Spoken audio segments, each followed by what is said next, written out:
What's going on, guys? Welcome to my audio review for the November 8th, 2024 edition of WWE Friday Night SmackDown. I'm Graham G.S. Matthews. Hope you guys are doing well. Our first SmackDown audio review in, I think, 3 weeks. So last weekend I was busy on Saturday, and the pay-per-view was that Saturday too. So typically on the weekend of like Saudi Arabia pay-per-views, we don't do, or just international pay-per-views in general, we don't do the SmackDown audio reviews because it's going to be outdated by the time I record it and put it up. And then the weekend before that, I had a wedding to go to, and I was busy that Sunday as well, just kind of catching up from that. So we haven't had a SmackDown audio review in a couple of weeks, and I thought this was a pretty good show. A good time to revisit the Blue brand this week and chat about everything that happened. A kind of newsworthy night, not an overall like amazing show. I thought their SmackDown a couple of weeks ago was actually better. The SmackDown that I did not review 2 weeks ago was a great show. Last week was a taped episode. This week, we have the original Bloodline back together. Now, I know we already talked about this a couple of weeks ago with, Roman, Jay, and Jimmy all getting back on the same page. This week, spoiler alert, it was Sami Zayn also joining in on the Bloodline reunion. And when I say like OG Bloodline, obviously it's Roman, Jay, and Jimmy. They were the three that were together for the first 2 years of the Bloodline. And then Sami Zayn joined in for a couple of months in late 2022, early 2023. But arguably, that was the best rendition, the best version of the Bloodline, was in late 2022 when Sami Zayn was in there as the honorary Usos.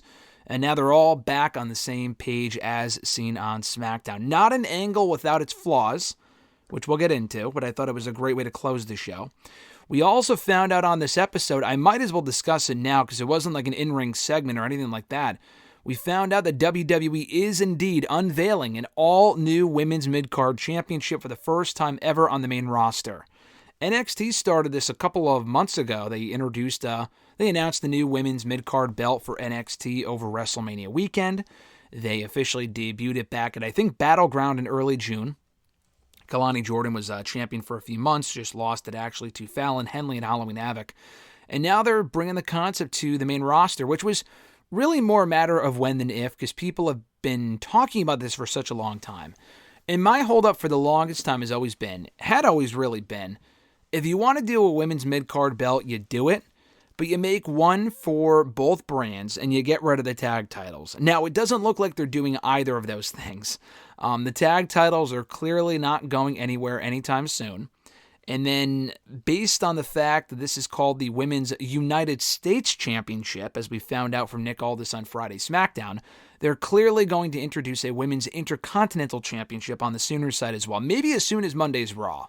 I don't know if I would rush into it that quickly. But listen, they're going to be having Raw and SmackDown expanded 3 hours, hopefully temporarily for SmackDown. Raw, I'm sure it's permanent. Come January, PW Insider reported that the other day.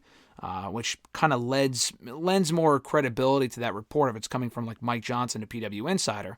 So I would tend to believe that. Unfortunately, it looks like we are headed back to 3-hour shows, not only for Mondays but Fridays. My point is that if you have 3-hour shows for both brands, you're going to need to pad out the 3 hours somehow. For Raw, we've been used to it for fucking 12 years.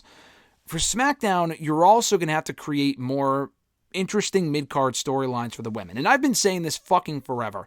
Championship or no championship, we need more compelling stories for the women, even in the title picture, but even outside of the title picture. I just don't like the idea that every women's feud has to be over a championship. The same thing with the men, but we have plenty of storylines in WWE with the men that aren't over championships, that aren't contested for titles, so why should the women be any exception?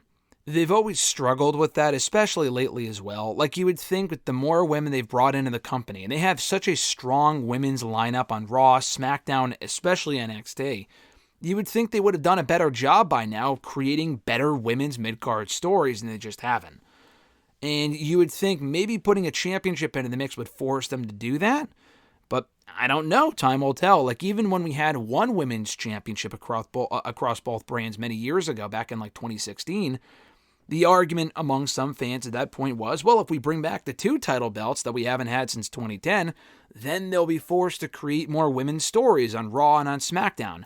And they have. I mean, the quantity of women's stories, quote unquote, is indeed accurate. I mean, that is apparent. The quality of said stories is indeed questionable, though. That's kind of the point I'm trying to make. So I am in favor of a Women's United States Championship. The belt is the exact same fucking belt as the women's, or rather the men's just white, a lot like the NXT North American Championship in NXT. The women's version is just a white version of the men's. Whatever, they're just going to get lazy with that shit. Yeah, it would be nice if they had completely different designs. And say what you will about like the Divas Championship or the original Women's Championship looked really nice. At least they were different looking belts than the men's belts. I mean, the Divas belt was a fucking butterfly belt, but it was different than the men's. You can't argue with that. So that's not going to change. They're just doing a lazy design for the Women's United States Championship, as you would expect. They're not going with like a different name or a different color, a different design, whatever. That's really not that big of a deal. The fact they're actually doing it, though, is cool. And it feels like a long time coming. With the amount of women they now have on Raw and on SmackDown, this feels like a necessary move. I would slowly work towards doing 2 titles across both brands. I would have one defended on Raw and on SmackDown. Not NXT, because NXT is a North American Championship for the women. But I think one belt across the 2 main brands would work better initially. But it looks like they're going right into 2 belts for both brands. And they have the women to justify it. But again, going back to what I said a moment ago, I don't think throwing a championship is automatically going to make some of these stories more interesting. When you have Pure Fusion Collective chasing a championship as opposed to just having random fucking 6-woman tag team matches, yeah, it gives them something to fight for. But if the feuds aren't interesting, the matches aren't like anything really worth writing home about, and the women aren't over, adding a championship into the mix really won't make much of a difference. So they do have to be careful with that on both brands. I also question, I wouldn't have fired them either. I wouldn't have fired them anyway. But I do question the timing of letting go like Indy Hartwell and Tegan Knox, 2 very talented women who I'm sure will be fine wherever they end up post-WWE. But like I question the timing of letting them go, because if you have a women's Midcard Championship, this would have been the perfect fucking spot for Tegan Knox. If they were hesitant to put her in the main women's title match, which I get, you got Nia, Tiffany, Charlotte back at some point, Naomi fighting for the belt, Bayley, among all these other people. I get it. It's a pretty stacked scene right now in the main women's championship picture. But you could have used Tegan Knox in a mid-card women's title scene, Indy Hartwell in a women's mid-card title scene, and they let both of them go, literally like mere weeks before they announced this belt. They released them last Friday. They announced this new championship this Friday. So that sucks. But I am optimistic despite my skepticism and criticism. I am still, optimistic that this championship will work out for the better and that it's going to lead to a pretty, series of fun matches. Now, they did not announce on SmackDown how they will crown the inaugural Women's United States Champion.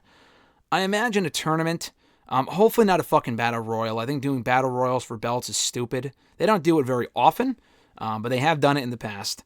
I would not do that. We already saw one earlier this year with the Women's World Championship when Rhea Ripley got hurt, and they had to crown a new champion pretty quickly. Becky Lynch won it before losing it to Liv Morgan at King and Queen of the Ring in Saudi Arabia. I would not do that with this. I think a tournament would make the most sense. We just get a lot of fucking tournaments in WWE these days, and I love tournaments. Everyone loves a good tournament. But when you do so many of them, it's like, okay, this is just ridiculous. But then again, how else would you determine it? Maybe like even doing something like triple threat qualifying matches. We've also seen those a lot this year as well, with the men and the women, and especially the tag teams. So I don't really know there's an easy answer to crown a new Women's United States Champion. Maybe they can have like qualifying matches and then one fatal 4-way match. Again, we've also seen that recently too. We saw that with crowning a new contender for the Intercontinental Championship a couple of months ago. That was how Jey Uso became number 1 contender a few months back.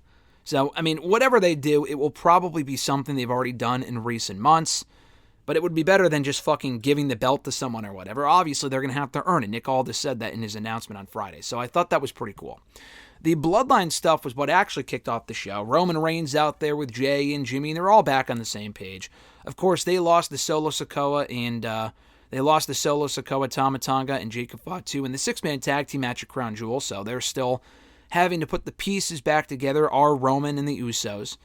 But what we saw after the fact was Sami Zayn accidentally kicking Roman Reigns in the face. He came out to seemingly save, I would say Roman and the Usos, but really it was just to save Jay. He's closest with Jay.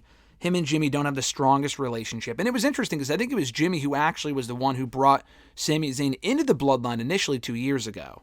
But it was Jay who was the one that was not sold on Sami. Even fucking Solo was sold on Sami initially.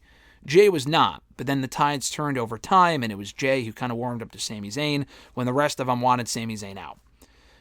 So he came out to save Jay on Sunday, kicked Roman by accident when he went for a haluva kick on Solo Sikoa. That created tension. We had no real development in the storyline on Monday's Raw, but we did hear, though. And I love that Sami Zayn brought this up. This was a really good segment. The key takeaway was kind of what we've been missing in this entire storyline, which has been incredibly fucking rushed. And not to the point where I don't care. I still very much care. They're getting great reactions with these developments. I just feel like, because it feels like we're watching the storyline play out at 2 times speed. And they're making up for a lot of lost time. For a long time, there was not a whole lot of development with the Bloodline. They were moving at a fucking snail's pace. But because they wasted so much time, and Roman Reigns returned at SummerSlam as opposed to, like, say, Money in the Bank or Crown Jewel, or not Crown Jewel, but like King and Queen of the Ring or whatever, he came back at SummerSlam, which worked, but he was also off the show for a fucking month. None of the Bloodline guys were at the Bash in Berlin show, so that was kind of a waste. Roman did not come back until the SmackDown season premiere mid-September, and then they were, like, wasting time with the Cody Rhodes and Roman Reigns tag team thing, when that could have been very well just Jimmy instead or whatever. But they brought back Jimmy at Bad Blood. Jay kind of reunited with them mere weeks later. So this whole thing feels incredibly rushed. But it is still compelling, to their credit. But the big thing that's been missing, aside from the fact that this whole angle has been rushed, is the fact that Roman needs to apologize. He's essentially the same person as he was before WrestleMania when he was still champion. Now he just doesn't have any championships.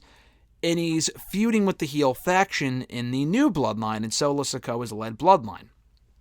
He has done nothing to apologize for his actions in the past 4 years.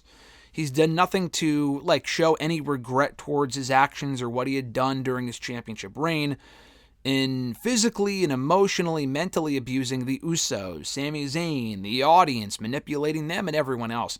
He's really just kind of come back as someone with a vendetta against the new Bloodline and a vengeance that he wants to seek out, that he wants to settle that score. But he hasn't really apologized for anything. And I didn't expect him to do that on day one. Actually, it took him a while to cut his first promo. He came back at SummerSlam. He did not cut his first... We did not hear Roman speak until like late September, and even then it was brief. And we've heard him speak a lot since then, but it really hasn't been what I wanted to hear. Now, with the Usos last week, I will say this, and it feels like a fucking month ago, but this was before Crown Jewel and before Raw, and we had SmackDown this week. But on the SmackDown before Crown Jewel, Roman did agree to Jay, we will be on even playing field. I mean, honestly, he didn't even say that. The funny thing is that Jay was the one who said, listen, this time around, I'm not a lackey, I'm not your follower, I am on par with you. We are all equals here. And that includes Jimmy as well, even though Jimmy's clearly a fucking lackey. He still acts like a lackey for Roman Reigns. But he said we all have to be equals, but specifically Jey Uso, because he's not being tossed around, which he had to say. Because Roman treated this guy like shit for years in the original Bloodline. They would be on good terms, but a lot of the time, like even when he first joined the Bloodline, he did so because he had to. He had to fall in line with Roman Reigns, and Roman kind of, again, manipulated him, emotionally abused him, all this other sort of stuff, tricked him and whatnot. So he had to agree to not do that this time, and all he said was yeet. I mean, could the guy just not fucking apologize? Like, they're teasing that Roman is refusing to apologize and that it's difficult for him to kind of come forward and say that he's sorry. I know this sounds like soap opera television, which is what wrestling is. But seriously, though, the guy has to come out and say sorry for all the shit that he did. Just saying yeet, for me, as cool of a moment as there was on SmackDown last week, was not enough. And the exact same thing this week. Sami Zayn did not get the apology that he sought out for at the beginning of the show. But he still came out at the end, again, spoiler alert, you already talked about this earlier, he still came out at the end and threw up the ones with Roman Reigns to acknowledge Roman in the original Bloodline, whatever. So he did not get that apology. He walked off on the Bloodline here because he did not get that apology from Roman Reigns. But you would think, like, okay, then Paul Heyman's going to come out, who we haven't seen since June, since the Madison Square Garden show when he got attacked by the new Bloodline, that he would kind of come out and get them all on the same page. They're clearly not a total cohesive unit. I mean, we still have time to kill before Survivor Series. We have like 3 SmackDowns left. We have the 15th, the 22nd, even the 29th, the day before the pay-per-view. So they have plenty of time to kind of figure this shit out. That being said, though, I just wish there was better attention to detail. Sami Zayn walked out on Roman here, so like what changed between the opening segment and the closing segment, which was very well done. It was a great ending to the show, like I said, but I wish Sami had said, I mean, he wasn't going to say anything. He just kind of threw up the one, saved Roman, saved the Usos. Roman still has yet to apologize. He has yet to apologize to Jay. He has yet to apologize to Sami. Sami demanded it in this opening segment and did not get it. So again, I not complain, but like, I had mentioned they're kind of rushing this whole thing, which they are. And then you can make the counter argument, well, they're not going to give away the apology here because we have 3 weeks until the pay-per-view. You are correct. If you're thinking that, then you are correct. But we have to get to that point, though. My bigger holdup is, why would Sami walk off on Roman here because he did not get that apology, but then he would help him out at the ending of the show when there really was no difference? Roman had, I guess you could say that in the middle of the show, between the opening segment and the closing segment, Jay had said, listen, like, we're not doing this shit. He wasn't really happy with Roman. Jimmy also walked off on Roman, and Roman was all alone. And I guess he was willing to accept Sami's help at that point at the end of the show because he realized, all right, they want Sami on our side. I can't do this without him, so I'll fucking acknowledge him. I'll have him join in on our group again. But he has to do it because he wants to and not because he feels like he has to. That's the big difference. So hopefully we get to that point in the story at some point in the coming weeks. Our first match on the show, Bayley against Candice LeRae, her first entrance without Indy Hartwell, unfortunately. Indy was among those cut last week. Actually, right before SmackDown, they taped the show, and Indy was in action on that fucking show. And she was still fired right beforehand, which sucks. Big Indy fan, always have been, so I'm sure she'll do well post-WWE, like I said earlier. But Candice went at it alone here. They had a good match in the time they were given. I like how the commentators played up the history there with Bayley looking up to Candice, but it was Bayley who got signed well before Candice did to WWE years ago, so I thought that was well done. I just didn't really like the fact that this was kind of given away out of nowhere. And not only that, like, I was very happy when Candice pinned Bayley in that tag team match clean a couple of weeks ago. But what have they done with Candice since then? It's all about the follow-up, right? Well, yeah, she's gotten more television time, but what have they done? They put her in a tag team match with Bayley and Naomi. It was Nia and Candice against Bayley and... Oh, no, they did... That was the initial match. I think it was Bayley and... I think it was Bayley and Naomi. I don't know. I think it was Bayley and Naomi against Nia and Candice, and that was when Candice pinned Bayley. And then they did Candice and Naomi one-on-one, and Naomi beat her. But it was because Bayley interfered and took out Indy, whatever, okay. So then last week on SmackDown, we got Bayley, and I want to say Naomi, I don't remember, but it was Bayley and someone against Candice and Indy. And again, Candice lost. It wasn't even Indy. It wasn't even the woman that got fucking fired that day. I mean, Indy did lose, but it was Candice who ate the losing fall, I think to Bayley, or it might have been Naomi, I don't remember. But Candice lost again. And she lost for a third time here. So if there was any hope of WWE doing more with Candice, yeah, she's on the show, she's the Speed Champion. Whoop did he fucking do? She lost again here. So she wasn't over, she's still not over. If you want to give people a reason to kind of care about this woman, she's got to win more consistently. Pinning Bayley in one tag team match clean, which was great, is not enough. It's got to happen more often. Winning one match and then losing the next three is ass backwards booking. And yeah, she showed up later in the show, which I'll get to momentarily, but I wasn't a fan of the finish here. Bayley's got to win at some point, but she won decisively. It's not even like she cheated, and I guess she rolled her up here. I forgot what it was, but the feud might continue. But Candice really should have won the first one. A lot like Bronson Reed and Seth Rollins at Crown Jewel, which I'm still fucking pissed over because that was stupid. But anyway, moving on here. Kevin Owens attacking Randy Orton. Orton demanding Owens come out after their match at Crown Jewel to not get underway. He attacked Orton at that pay-per-view as well. Owens came out here. They brawled, and he went low, but not by hitting with him a low blow, but hitting him with a low blow. But instead, he laid him out with a pile driver. Now, that sounds very tame considering we see pile drivers in AEW literally in every fucking match. And, I've seen that argument all weekend long. Whoa, in AEW, it's just another move, but in WWE, it's such a big deal. I wouldn't really even compare the two because the AEW stuff is just ridiculous a lot of the time. But in WWE, though, you can make the argument that it's also a bit odd. Because, yeah, they made the comment here on commentary, which is true. That move has been banned for a reason, which is true. They did ban the pile driver move a very long time ago. Stone Cold Steve Austin got injured on it, and, CM Punk did it in a match with John Cena, which I think he did off the cuff and not because it was planned. I think he just did that just to do it. I think he got in trouble. I don't remember, but I'm sure he did if it wasn't planned. But anyway, it's one of those things where like you ask for forgiveness as opposed to permission type of thing, whatever. But other than that, we don't really see the pile driver. So it's like, oh yeah, this is a big deal. The problem is, well, two things. One, they played up that Orton has a hurt back. He was out for over a year and a half with an injured back. So you would think Owens would pull out a trick from his old playbook and hit Owens, or rather Orton, because he is Kevin Owens. He would hit Orton with a pop-up powerbomb on the ring apron. That's how we took out Sami Zayn back in the day, Neville, John Cena, among many others over the years. You would think he would have done the exact same thing here. But instead he hit him with a pile driver. So again, it was cool that they made the move matter because we don't see it often. But this is what I was trying to get at a moment ago. It's not even an AEW thing where it's like, oh, it's such a joke that this would be such a big move, like Orton would be dead from a pile driver in WWE when we see it all the time in AEW. That's not even what I'm referring to. In WWE canon, in WWE lore, on almost every fucking show with the men and the women, we see Canadian destroyers every week. An amazing move that every company has bastardized by doing it so often in the last 5-6 years. It's to the point where it means nothing. It's not a finish, it's like a fucking passing move. That, in and of itself, is a fucking pile driver. I mean, it might not be a standard pile driver, but it looks a lot more devastating than this did. So, I mean, I like this angle. I thought it was well done. It made Owens look dangerous. I thought that was cool. But it doesn't really match up, because the Canadian Destroyer that is allowed in WWE, they do that all the time.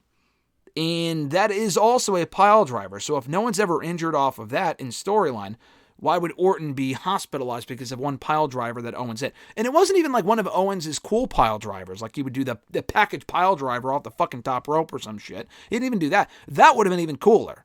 This was a standard pile driver, which you're making the move matter, like I said, which is cool. But it's inconsistent with other shit that we see in WWE alone. Not even AEW, like WWE alone. So that was my nitpick. But the overall segment I thought was well done. Clearly this was done to write out Orton. They said it was a cervical issue, like a neck issue, whatever. Clearly this was designed to write off Orton so Owens could face Cody Rhodes at Survivor Series again for the WWE Championship. Cody came out here to tend to Orton. I don't know, I mean, you could say that, Owens' actions towards Orton are Cody's fault, and Orton can then blame Cody. I don't think that's imminent. I think Orton, if he is going to turn on Cody, and he should, that's going to be coming later on down the road, closer to Mania, after Mania. That's not something you do right now, because Orton, I think, is gone for right now. I think they did this because if you have Owens challenge Cody, which was the plan internally, apparently, for the Saturday Night's Main Event show, you could do a rematch on that show, but you got to have the WWE title defended at fucking Survivor Series. I mean, already we're going on 2 pay-per-views, Bad Blood and Crown Jewel, where neither of the men's world championships were defended. The women's world titles were defended at Bad Blood, but the WWE title was not, and Gunther wasn't even at Bad Blood. It was defended on Raw the next night, but Cody hasn't defended in 2 months. They have to defend at Survivor Series, both of them, both Gunther and Cody Rhodes. Gunther has an opponent in Damian Priest. Do not save that match for Saturday night's main event. That's in over a month. That would just be ridiculous to me. So, I think Owens winning, or, Owens, that's the other thing too. I think Owens facing Cody at Survivor Series makes sense. What I would do is Owens wins. I think Owens taking the title would be fucking cool. If only temporarily. He can win it at Survivor Series and then lose it right back to Cody Rhodes a couple of weeks later at the Saturday night's main event show. Will they do that? Probably not. But I think that would be cool, though. And it would also kind of, switch things up. People aren't expecting it. Give Owens a title win. I stand by what I wrote a month ago or whatever it was on Bleacher Report, that I think Owens will never again be a world champion in WWE. I just don't see them pulling the trigger on that, whether it's brief or not. I would love to be wrong, though. Owens is awesome. I just don't see it happening. Speaking of just total destruction, we had DIY in action next against Pretty Deadly. We saw DIY interact with the Motor City Machine Guns right before this backstage. And Alex Shelley was kind of hanging out with, Johnny Gargano, and they go way back and whatnot. Ciampa was not happy that Gargano was friendly with the Guns here backstage. So he took out his frustrations on Pretty Deadly. It was basically a handicap match, and it wasn't because Gargano did not want to tag in. He actually did want to tag in. He had his hand extended for, a portion of the match, and Ciampa purposely did not tag him in, not because he didn't see it, he just didn't want to. He took out all of his frustration here in Pretty Deadly, destroyed the duo, and won with ease in under 2 minutes. This was NXT Blackheart heel Tommaso Ciampa. Are we getting that version of Ciampa back? I don't think so. I would not break up not Pretty Deadly. I mean, I wouldn't break them up either, but I don't think they're breaking up DIY. I would not break up DIY. I think they're just going to play up the storyline a lot like with the Profits, who will challenge the Motor City Machine Guns on next week's show for the WWE Tag Team titles. I think they might be going heel. I don't think both teams go heel. I think one team might go heel or at least break up. I would break up the Profits so Montez Ford can do his own thing. I think to break up Ciampa and Gargano would be a mistake in my opinion. But I thought this was an interesting development, though. It gives them something to do, gives them an edge, specifically Ciampa. Will Gargano go along with it? Will he, kind of condemn Ciampa's actions? I don't know what they're going to do, but I think it is cool that they're showing more of an edge against specifically Ciampa. I think they're not done with the Motor City Machine Guns. They had a really fun match right before the Guns became tag team champions a couple of weeks ago. And Ciampa's holdup is exactly what Ford said in that interview a couple of weeks ago as well, was that, they've been there, these teams have been. DIY lost the belts. They were cheated out of the belts by the Bloodline and never got them back. And they never got a one-on-one rematch. They did get rematches. I mean, they had that tag team ladder match with the Bloodline and the Profits in October. They lost that. They've had the opportunity to become number one contender in various number one contenders like tag team tournament matches and whatnot. So it's not like they haven't had any opportunities. They just continue to lose. That's the kicker. But I could see them getting another opportunity, maybe getting the belts back and you switch it back onto them. Motor City Machine Guns have to chase. I don't know, but I'm liking the direction they're going in. It gives the division more story, so I like that a lot. Another tag team match here, Bianca Belair and Jade Cargill taking on and beating Tiffany, Stratton, and Nia Jax. I thought they would save this match for when Nia and Tiffany inevitably challenge for the women's tag team titles, but honestly, there's a chance they may have gotten this out of the way because Bianca and Jade are losing the belts on Monday to Liv Morgan and Raquel. And honestly, that's what I would do. I would put the belts on Liv Morgan and Raquel. I've said this before, but I just feel like it would switch things up. It would get us, closer to a Nia and, rather a Jade and Bianca split. I mean, it's essentially the same thing. If they lost the belts to Nia and Tiffany, the only difference there is that, I guess there really is no difference. Tiffany has missed Money in the Bank, okay? I mean, don't cash in the fucking briefcase on the women's tag titles. That would be stupid. But on Raw, it's the same thing. Liv Morgan is the women's world champion. So if Bianca and Jade, if they're going to lose to any team, it's either Nia and Tiffany or Liv and Raquel. Liv is already the women's world champion. She just won the Women's Crown Jewel Championship. She's got the ring. She's got everything right now. Honestly, just continue to pile on. Give her the fucking tag titles too. I don't see why not.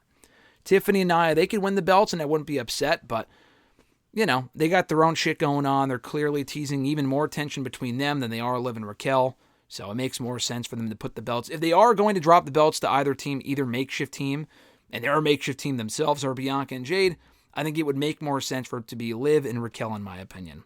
So that would explain why Tiffany and Nia lost here. Tiffany took the loss to Bianca. A good match. Candice attempted to come out before Naomi thwarted her interference. So Candice attempted to get more television time here by helping out Nia. She was again unsuccessful.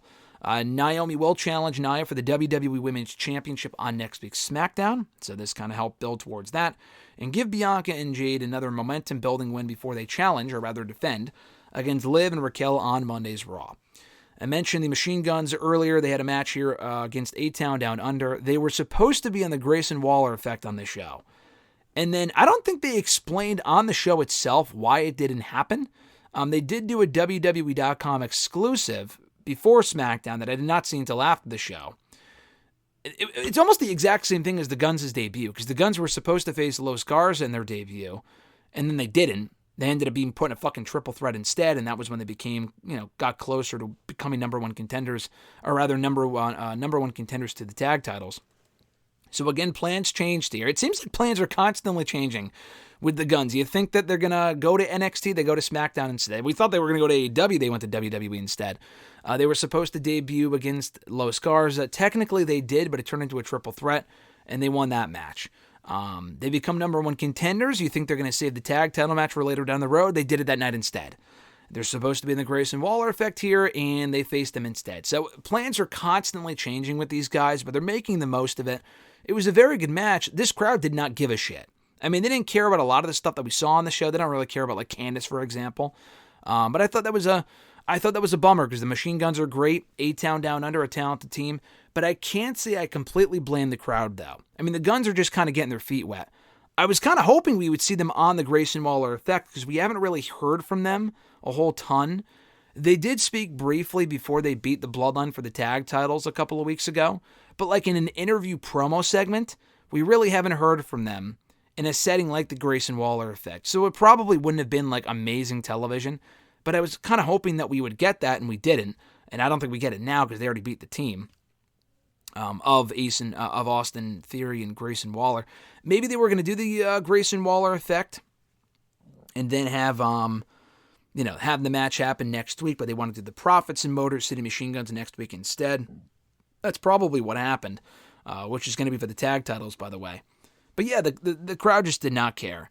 Machine Guns continue to rack up wins, which is great, but A-Town Down Under desperately needs to split up. I mean, it has been fucking months, and like I've said before, it's not a case of, long-term storytelling.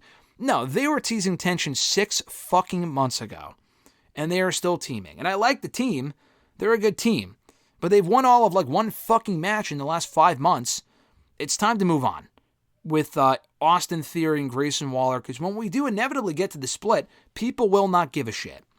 They were kind of getting behind Austin Theory a couple of months ago, and now they're just both losers. So I'm not really sure who would benefit if they did split up and why it's taking so long, but it didn't happen here. Match ended, Guns won clean, that was it.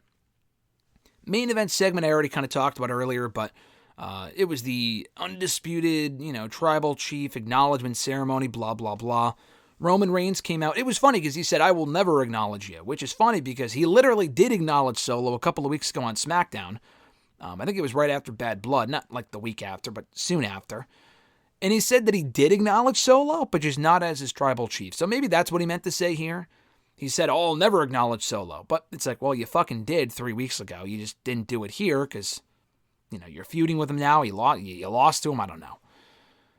But Solo had said he made the comment, because they kind of like casually just mentioned War Games. They didn't have William Regal come out, which I would prefer, to announce War Games and whatnot. I would say do it for the women, but they're not, because hopefully there is no women's War Games with the main roster women, because that would just feel forced at this point. But yeah, they're just like, oh, you're talking about War Games? Oh yeah, I'm talking about War Games. So we're like getting Team Roman and Team Solo at Survivor Series, which is what we thought we would be getting. We've been expecting this since right after WrestleMania when the Bloodline Civil War first started, okay? So they mention that, and then Solo says, oh, you can be 5-on-5.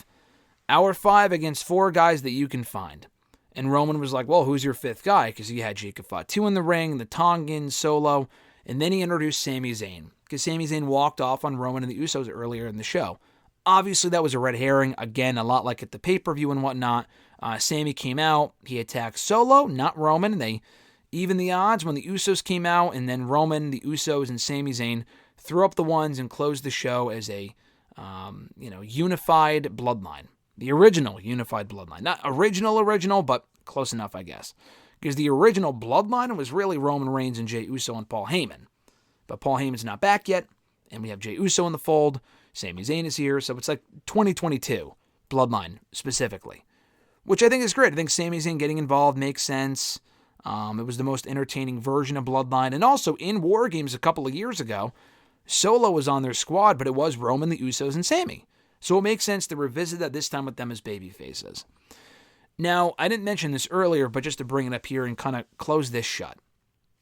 I don't think it should be 5-on-5. For people speculating, oh, Solo said 5-on-5. Who's going to be the 5th guy? Will it be Hikuleo? Will it be the fucking Rock? No. At this point, I'm thinking Hikuleo might show up here. He didn't. But I was kind of hoping, I was thinking, oh, that would be cool. But then I'm thinking he hasn't been a part of the story yet. He didn't debut a month ago. Like Jacob Fatu showed up in June. Tonga Loa showed up in May. Tama Tonga showed up in April. They've been building up this new bloodline for a while, or attempting to blow up, or build up, rather. They haven't gotten a whole lot of big wins, but, they're trying with them and whatnot. They're the top heel faction on the show and whatever. I feel like just at this point, mere weeks before Survivor Series, to throw in a 5th guy for no real fucking reason would be a complete fucking waste. Like, honestly, even last year, they had... I think Drew McIntyre, he wasn't even really involved in the Judgment Day stuff, but then he was. And they wanted to get him on the show, so he became the fifth man of Team Judgment Day by default. And then on the babyface team, they were like, "Oh, well, we need a fifth guy, so let's bring in Randy Orton," which was random. Like, people wanted to see Randy, but he had nothing to do with Judgment Day. He had nothing to do with Drew. He had nothing to do with anyone on the babyface team. So it was just feeling forced 5-on-5 for no reason. And they used to do, I think, 4-on-4 in NXT. So if they want to go back to 4-on-4, there's nothing wrong with that. I feel like adding anyone into the story at this point would be completely ridiculous. I know Cody and Roman formed a one-night alliance back at Bad Blood, but Cody should be busy with Kevin Owens at Survivor Series. To not have him defend the championship again would be fucking stupid at Survivor Series. That would just be dumb. And on the Bloodlines team, like the new Bloodlines team, who would the fifth guy even be? Like I said, Hikuleo, too soon. Do not even say Zilla Fatu. I know Lance Hawaii just got signed. That would be ridiculous. The Rock is not wrestling inside WarGames. There's really no options. So just keep it 4-on-4. There's no reason to make it 5-on-5. Zero. To add in people, just for the sake of adding in people, would feel forced. So please do not do that. But overall, though, I like SmackDown this week. I thought it was a good show. Return to form for the Blue brand. The Owens, Rhodes, Orton story was well furthered. We have some developments in the tag team division, which I like. The women's division, we're still getting tension between Nia and Tiffany, which has been going on forever now, so it's kind of old at this point. But they did build towards Naomi and Nia Jax for the WWE Women's Championship on next week's show. They're also doing, like I said earlier, the Motor City Machine Guns defending the WWE Tag Team titles against the Street Profits next week, so I'm looking forward to that. The big Bloodline segment, obviously, that opened and closed the show was great. The show long storyline there. And also the announcement of an all-new WWE Women's United States Championship. No word on how they intend to crown the first ever champ, but it'll probably be like a tournament or something like that. So I thought that was cool. Thumbs up for SmackDown this week.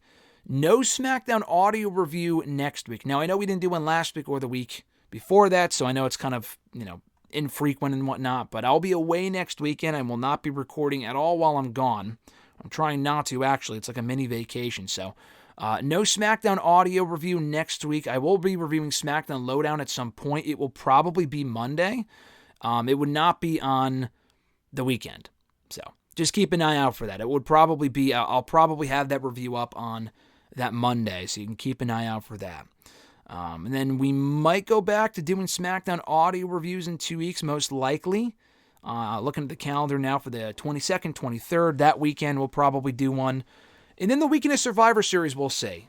Survivor Series is that Saturday, but it's late enough where I can probably, bang out a quick review that morning before the show. So we'll see. Just because I've missed so many reviews already in the last couple of weeks. But anyway, guys, thank you so much for checking out my review of SmackDown, the audio review for November 8th, 2024. Be sure to like this video, drop a comment, share the video, and subscribe to the channel for more daily content. Have a great one, folks. I'm Graham G. Matthews, and I'll catch your ass down the road.